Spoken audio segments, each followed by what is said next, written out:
Hello and welcome to We Buy Any Motorcaravan. Today we've got a Challenger Genesis 396. And if anything like me when we got the inquiry through, I wasn't really sure what it was. So the best way to find out is let's go and have a look around. So when we first got the photos through, I thought it looks like a Chausson, and effectively it is because they're built in the same factory.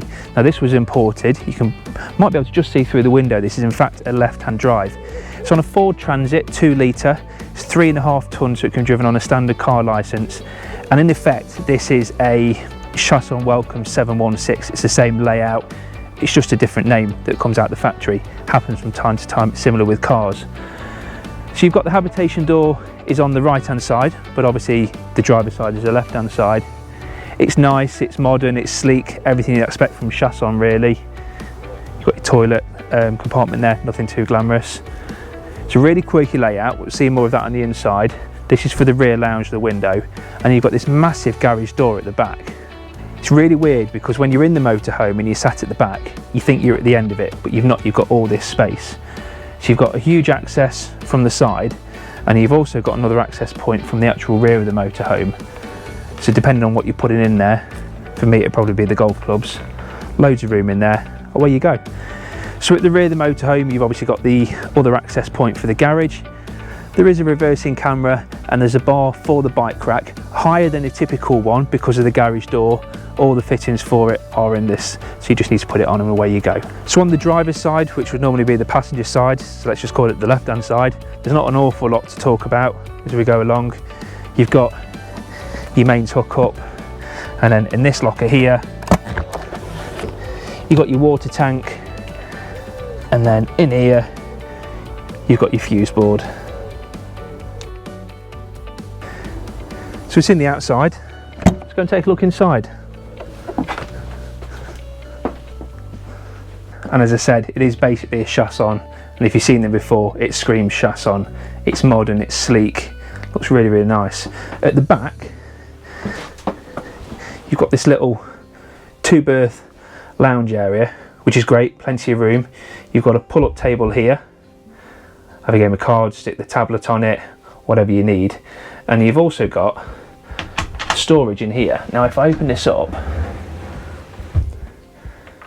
it's basically like a hidden compartment. This is what I said on the outside. Sat here now, you feel like you're at the back of the motorhome, but you've got loads of room here. Now this is in addition to the garage, because this is the section that's above, but there's loads of room in there for storage. You've got the ladders for the drop-down beds, basically anything you need. And you've got access from the inside, so you don't have to go outside to get stuff, which is great. So it might look and feel a little bit weird because you're in the lounge and then you've basically got the shower here, which is stunning, by the way.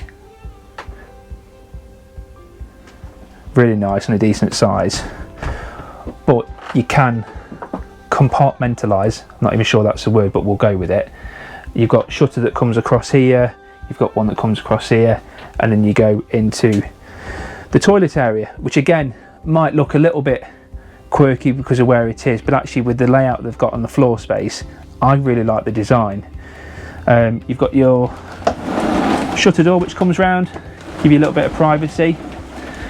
Now there is as well a habitation aircon unit, which again might seem a little bit strange that it's right vertically above the toilet, but when you look at the rest of the motorhome, there's not an awful lot of other space, but it's not too far off the middle, to be honest, of where it is, so you should be able to feel the benefits of it as well. And obviously with it being a left-hand drive, it's made for being on the continent, which tends to be a little bit warmer than it is over here, so that's needed. So one thing I didn't tell you about at the back, yes, you've got that rear lounge, but you've also got 2 beds. That's right, 2 beds, bunk beds that drop down from the ceiling. Watch this. These beds actually fly down as well, and you think, yep, there's one bed, and wait for it, wait for it, wait for it. There's the second.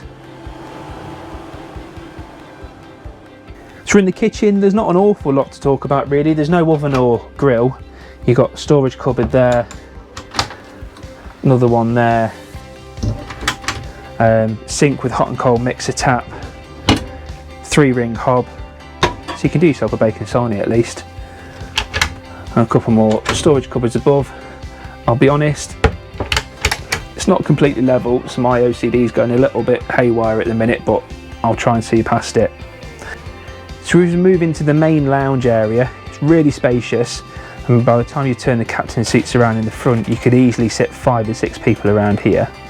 Now obviously this area can convert into a bed by using the table. There's 2 extra seat belts at the back, and there's also an additional seat belt on the small bench seats, so you can easily sleep 5 and you can carry 5.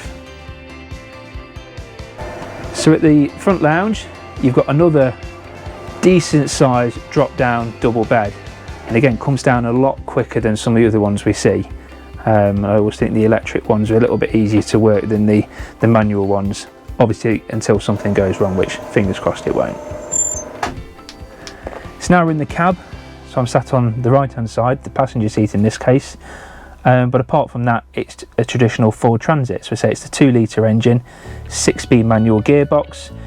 You've got your radio with Bluetooth connectivity, you've got cab air conditioning, multifunctional steering wheel, leather steering wheel as well, half leather, half cloth upholstery, which actually looks really, really smart, nice and modern, again in line with the rest of the motorhome. Apart from that, oh, you've got the reversing camera as well, which is on all the time as a permanent rear view camera, which does help in something of this size. So there we have it, there's your Challenger Genesis 396, say in effect a Chausson 716, whether that be a flash or a welcome.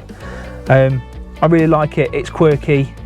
You've got effectively 3 drop down beds if you include the double in the lounge and the bunk beds at the back. Decent sized garage space, but as always we want to hear what you think. Hit that like button, hit subscribe if you want to see more of our videos and get notified, but leave some comments below, let us know what you think. But that's enough from me. I need to go and do some work.